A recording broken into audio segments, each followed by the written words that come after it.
Welcome, Ms. Najma Minhas. I'm Reed Bizada with Global Village Space. Last night, President Putin made an extended national address of over 65 minutes in which he declared that Ukraine was not a historical territory, it was a puppet of the West, and most importantly, he went on to recognize its two breakaway states of Donetsk and Luhansk. Is the Prime Minister still intending to go to Russia after this? Absolutely. The Prime Minister Imran Khan will travel to Moscow as per the schedule, and all the expectations from parts of the Western media and think tanks and many inside the country are basically based on false expectations, and these are basically a very flawed understanding of the whole situation between Russia and Ukraine. I mean, this is a very flawed understanding of the whole situation. There's a lot of fear that the Prime Minister might actually be in Russia when Russia goes on to declare war. Well, this was actually discussed in some of the internal briefings we had from some of the highest fora in this country, organized by the Foreign Office. This possibility was discussed, and our people on our side was clearly clued on that while the Prime Minister will be there on 23rd and 24th, a sort of a war might break out. However, so basically, if anyone thinks, yesterday I saw someone commented in the video that you guys did not predict what President Putin was about to do. This is not true. And when you use the word war, what comes to a common man's mind is this, that a war means a huge mobilization of troops, tanks, and the armored personnel carriers and artillery pieces or huge things are going to move. The Air Force will be employed. There's no such kind of war. As I look at the situation, and anyone who is more glued on to the history of this conflict since 2014 will realize that Ukraine and Eastern Ukraine and Russian government are in a state of war ever since February 2014. Ever since the annexation of Crimea and the city of Sevastopol, the port of Sevastopol, Russia and Ukraine are in a sort of war. And the war kept on flaring up and kept on subsiding. So there was a state of war for several months in 2014. There was intensification and flare-up in 2015. There were again flare-ups in 2016. There were flare-ups in 2017-18. There were flare-ups in 2019. And then once again the situation intensified around the middle of the beginning of when Zelensky, I think his name is the President, Zelensky came into power, and he made a declaration in the early part of 2021 when he reaffirmed that Ukraine has the right and a plan and a strategy to retake the city of Sevastopol, the port of Sevastopol, and he also requested to the NATO leadership to hasten and expedite the process of Ukraine joining the NATO. And then things started to get... Is this what propelled Putin to actually make this announcement of the recognition of the two states? Because as you say, otherwise they were already in a state of war, and this recognition, they had broken away in 2014, and Putin had formally not recognized them today. Yes, it's a good question, because I had forgotten to mention that these two republics, these two states, these districts basically, the district of Donetsk and Luhansk, this region is together called as Donbass. They had declared themselves as independent republics somewhere in the second part of 2014. And ever since, once they declared themselves as independent republics, the Ukraine government, which operates from the capital of Kyiv, has been trying to suppress this rebellion. It has been fighting against the insurgents, and there have been accusations of Russian regular forces or secret intelligence agencies or Russian irregulars or Russian citizens coming into these areas of Donetsk and Luhansk and the greater region of Donbass and fighting against the Ukrainian government. But the bottom line is, which needs to be understood when people think of the specter of war, that since the middle of 2014, the Ukraine government based in Kyiv has never been able to control the situation, has never been able to take a full control of these regions. And as we stood there at the end of 2021 and the beginning of 2022, when people talk of the fanciful word of war, these regions have practically been lost to Ukraine. So when people say a war will take place in Ukraine, what are they expecting? Are they expecting NATO forces to come? First of all, are they expecting that Ukraine will have the determination and the military muscle to come and fight in these regions sanctions against the Russian military. Perhaps this was never a possibility. I mean, had it been a possibility, it would have been possible in the past 7-8 years. I mean, is NATO going to step in? Practically speaking, what do you expect to happen from the West and the United States? Look, I mean, you have seen the reaction. I mean, the world has seen the reaction that after Putin's speech of the annexation of Donbass region and his decision after a few hours after his speech, he took the decision of sending Russian regulars into these areas. What has been the reaction from White House? The White House had a very muted and calculated reaction. World expected the White House to declare a war. World expected, I mean, people who are lay people, I mean, I'm not saying the world of people who know, who glued on, but a common person, the way they had built up the CNN, the BBC, and all the American media, the way they had built up the hype, you would have expected the White House would be dispatching its Marines, its regular forces, NATO would come into action. I mean, the German and the French troop would be probably moving there, but nothing like that has happened. What White House has actually said so far is that it is imposing immediate sanctions on where is imposing sanctions? It is imposing sanctions on Donbass region, Donetsk and Luhansk, that have been fully integrated by now into the Russian economy. So what is the meaning of those sanctions? And then it says it's actually not thinking of immediate sanctions against Russia, but is considering to sanction Russia's banking system and will basically place sanctions on exchange of semiconductor technology and other things. I mean, United States has placed similar, and then once you talk, so when Putin took his decision, he was fully aware of the cocktail of potential retaliation which Washington and Europe has against him. And he understands that the options Washington has, especially in view of the European dependence and German, French and Italian dependence on Russian energy, the possibility of sanctions and the possibility of retaliation is very limited. So Washington doesn't have many options to retaliate, right? And also... But what about now? Because Germany has actually said that they're putting their Nord Stream 2 pipeline on hold for the moment. This was expected. This is another very good question, because this is what people need to understand. There have been series of articles published in United States and Europe and in UK that basically point out that the whole gamble of the Biden administration was to force Putin into a situation where he takes and does what he has done, that he declares a formal annexation of Donetsk and Luhansk, so the Americans and the Europeans can place sanctions, and the Germans, which are the guilty party in the whole situation, because they depend on the Russian gas. Their economy cannot function. I mean, Russians know this very well, Germans know this very well, Italians know this very well, Americans know this very well.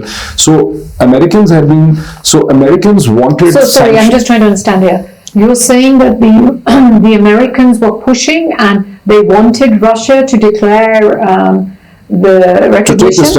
To declare the recognition. Why? So that they can place sanctions on the Russian firms, so that the Germans can be dissuaded and pressured for not going ahead with the gas pipeline on which the German economy depends. Because Washington and its intelligence agencies and think tanks have long calculated that a sort of a nexus between an interdependent relationship between Germany and Russia, which has never taken place, though the relations have improved, after the end of the Soviet Union, and the relations have been improving, but a proper interdependent relationship between Germany and Russia has never taken place in history. What is the most powerful nation in Europe? Germany. The people, they have a population of between 80 million to 100 million population, and they have the strongest economy for the past 30 plus years, right? And along with Germany, the other strong nation is France, and now UK is out of the European Union. The third nation is probably Italy. So Italy and Germany are very badly hit. They both depend on the Russian energy, and United States doesn't want them to depend on the Russian energy. That is why United States has been flexing the arm of the tiny Qatar. That Qatar should somehow the other take responsibility, and Qatar had been crying and shouting that Qatar cannot single-handedly meet the European energy needs. So there is a battle for the energy markets in which United States wanted Russia to cross the limits so that they can impose the sanctions. Now they will bring the sanctions, but Russia is been preparing for the sanctions. And this is what Putin said last night, that either way we were to face the sanctions, or China is facing the sanctions, and they hate us because we exist. I mean, this is of course okay, so I just want you to go back a little bit. You said that the United States wanted Russia to do this so that they could impose sanctions. Yes, definitely. I'm Why? saying this because they could stop an interdependence, an economic and energy interdependence developing between the Europeans and between the Russians. Russians have taken this move because they worry that United States intentions regarding Ukraine, the expansion of the NATO, the greater integration of Ukraine into the European system of power. Okay, but if Russia and the US had on good terms, let's say, why is the US unhappy about the Europeans having better relations with Russia? No, but Russia and the United States are not in good terms. But they were on maybe not so great terms during Trump's era or the past 8 years, but until this last administration, until the Biden administration just came, that's when we've really seen a ratcheting up of tensions. This is also a very interesting question. You see, look, first of all, we have to go into background that the dissolution of the Soviet Union, which is repeatedly described by Putin and understood by Putin as a great tragedy for the Russians and for the world, and many other people also think that the dissolution, the destruction of the Soviet Union, the USSR, was a great tragedy for Middle East, for instance, the Arab world, for the Palestinian-Israel conflict, for many others, because they emerged a single unipolar power. But United States developed excellent relationship with the Russian Republic after the dissolution of the Soviet Union.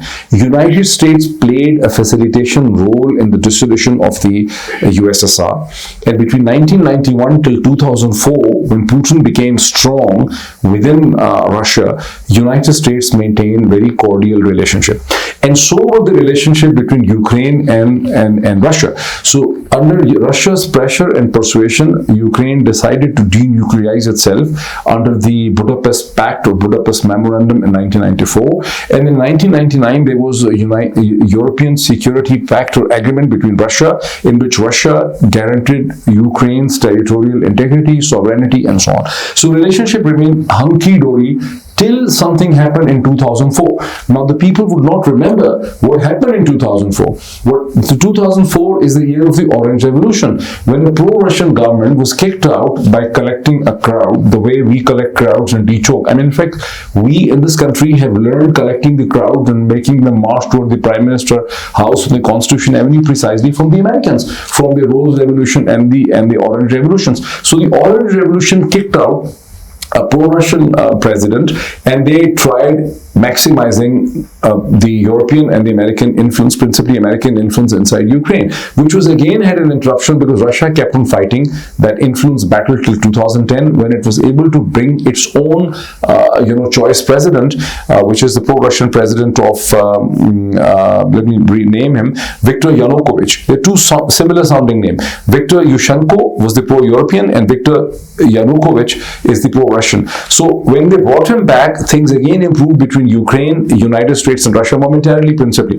But then in 2014, there comes the Euromaidan movement that was for the greater integration of Ukraine with the Euro. So this thing has been going on, and the problem which the United States faced was a reassertion of Russia under Putin. The United States was very comfortable with a very weak, fragmented Russia under Yeltsin. So Russians now think that Yeltsin was basically a drunkard and he was an insane who gave these concessions and allowed NATO and West to basically expand. So the conflict has been going on. The conflict exacerbated in the form of the powerful assertion of Vladimir Putin. Now, what happened under Trump? Coming back to your question. Now, the accusation, you see how Trump was accused by American institutional media, by all the American print media, think tanks, by the Democratic Party, and even within the Republican Party, of being soft on Putin, that he sold away, and the accusation was that Putin helped Trump to come into power. Now we see how popular still Trump is within the United States, and no one is talking that Trump is popular. He has just launched his app against Twitter and Facebook through Google Play Station, right? Trump is popular. Trump was genuinely popular, but one of the biggest demonization against Trump was because Trump wanted to have better relationship with Russia for his own reason. He wanted to end the confrontation and trade war and sanctions against Russia. So the American establishment turned against him. Now the second part of the question, why is Biden different? Because Biden is not a man of himself.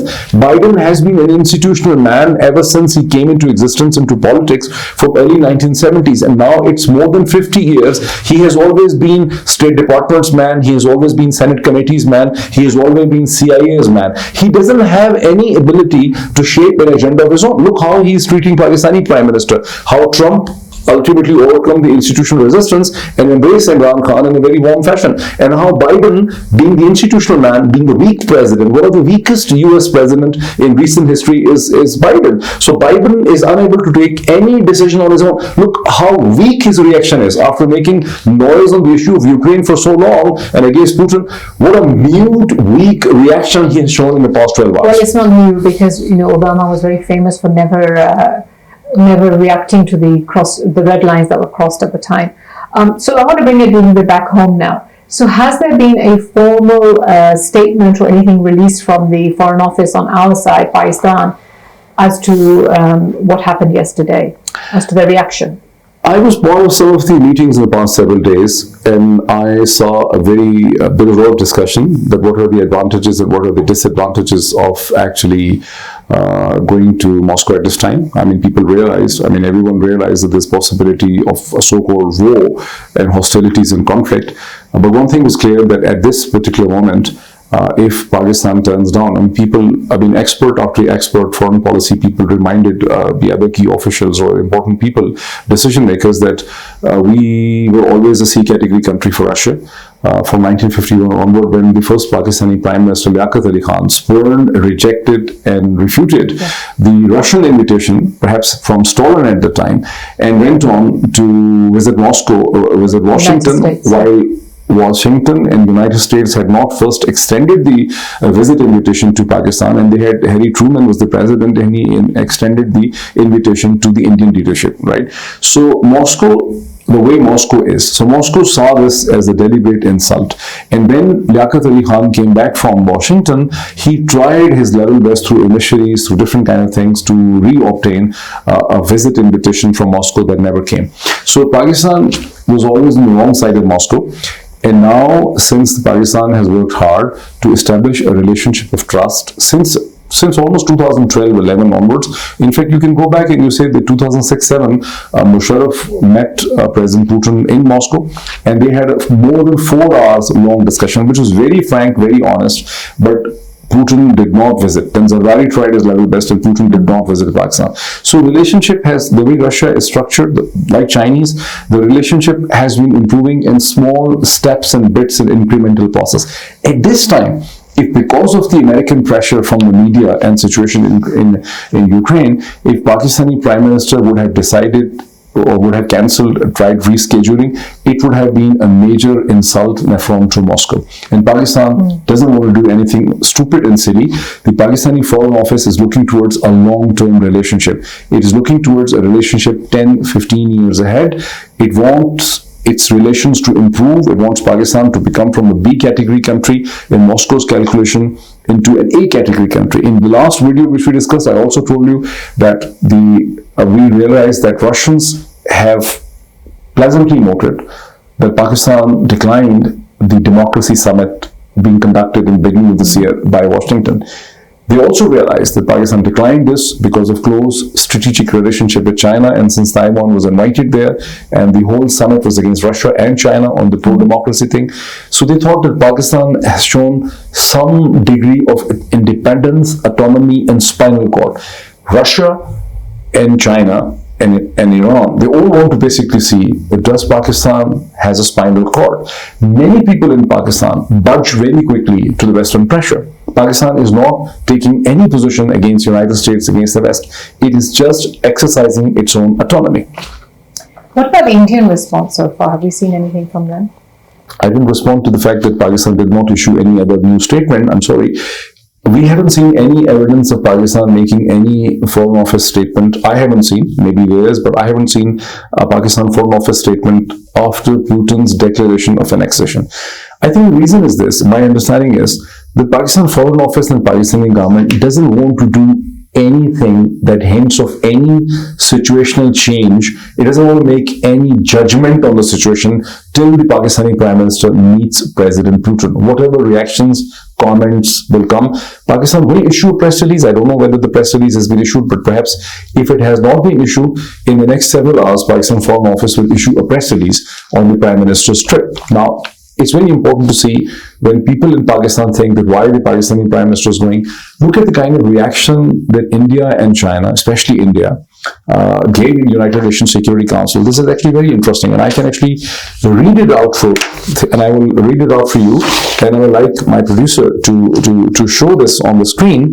The India's UN ambassador, T.S. Tirumurthy, said India has been closely following the developments related to Ukraine, including those along its eastern border and the announcement by Moscow. The escalation of tensions along the border of Ukraine with the Russian Federation is a matter of deep concern. These developments have the potential to undermine the peace and security of the region, he said. We call for restraint on all sides. The immediate priority is the de-escalation of tensions, taking into account the legitimate security interests of all countries, aimed towards securing long-term peace and stability in the region and beyond. In his brief remarks, the representative of China to the UN, Chan Jun, called for all parties to exercise restraint and seek reasonable solution to each other's concerns. This is precisely the kind of language which United States, in UK and European Union have used when India annexed unilaterally abrogated the United Nations concern and went on annexing the occupied Jammu and Kashmir. I mean, this is the same kind of reaction. Now, India and China, especially India, so India which has very diplomatically. Let me complete this. India has clearly shown Islamabad what kind of language it needs to choose. India has excellent relationship with Moscow. India has a strategic relationship with Washington, but India has gone ahead. India has not condemned Putin. India has not condemned Moscow or Russia. So when Indian media says the Pakistani Prime Minister should not have gone there, if Indian Foreign Minister or Prime Minister were going to Moscow at this time, do you think they would have cancelled the trip? They would have never cancelled the trip. Okay, summing it up then, what are Pakistan's goals from this trip?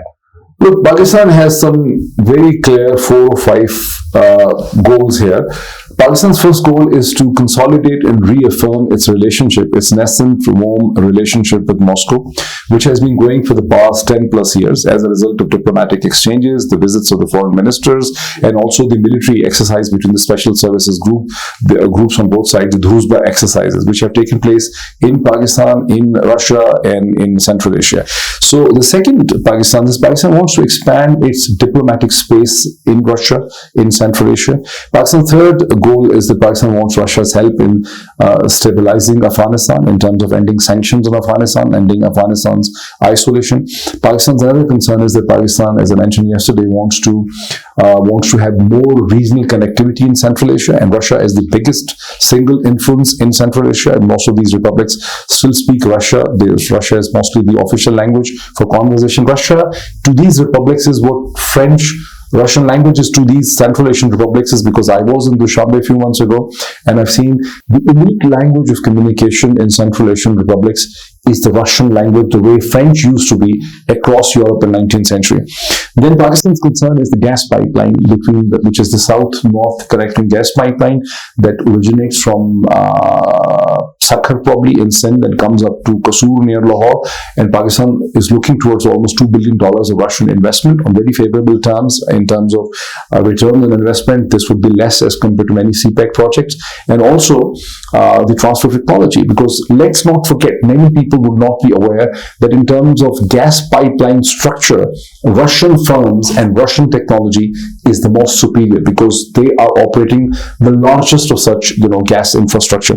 But Pakistani side, has a very realistic presence. Pakistan is not expecting Russia to sell S-400 missiles to Pakistan or any sophisticated weapons or Sukhoi planes like Su-30 or Su-29 or 27 or whatever. And Pakistan is not even looking to basically obtain the immediate results in in some kind of cheap wheat bargains or something like this. Pakistan has very realistic ambitions with Russia. We understand Russia has a long-standing historic relationship of trust with India, but we would also like India to lose its veto on Islamabad-Moscow relations. So very humble goals in this two-day trip. Inshallah, let's see what transpires from the Prime Minister's visit to Russia.